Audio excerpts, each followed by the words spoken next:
secularists and leftists and communists, but the Islamic part of it consolidated and crushed the rest of it, Ayatollah Khomeini. But we start in 79. We don't talk about the coup in 1953.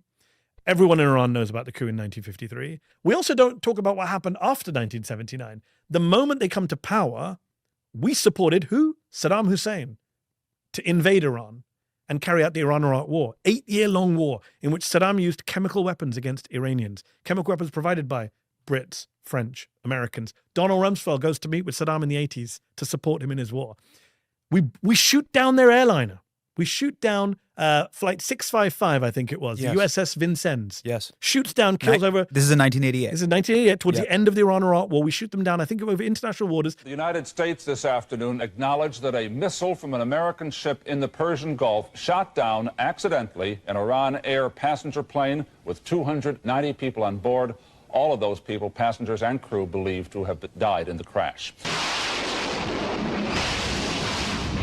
Oh, dead. We had him, got it. That was a dead on. Relax. You gotta confirm kill on that one yet, bro? Well, looks like it to us, and then the guy was there, and then he was gone. We gave that guy his wish. He went to see Allah. I didn't see a parachute in the plane either. George H.W. Bush, Vice President at the time, says, I will never apologize for the United States. Well, furthermore, the guy who did it got a medal, the Legion of Merit. Yes. So we blow up their airliner. We support Saddam Hussein attacking them. Yes. And before the revolution, we support bringing back the Shah and topple their democracy. And then we say, why do they hate us? What do they have? What did we ever do to them? They killed our troops in Iraq. They supported terrorist groups in the region. They've only done bad. And by the way, just to be clear, people say Iran stooge. Iran has done lots of bad things. No one's denying that. But the idea that this is one-way traffic, that we have not done bad things to Iran and the Iranian people is absurd. And by the way, there were many moments to have some kind of reconciliation. People don't know that after 9/11, on 9/11, on September the 11th, 2001, you know what Iranians in Tehran did?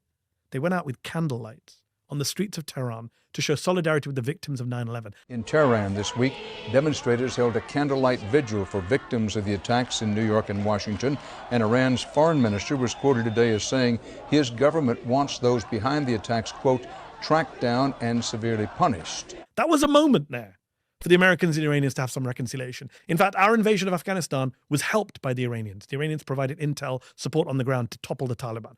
There were many moments after the invasion of Iraq, the Iranians reached out and said, let's do a deal. And George Bush rejected it, threw it in the trash can.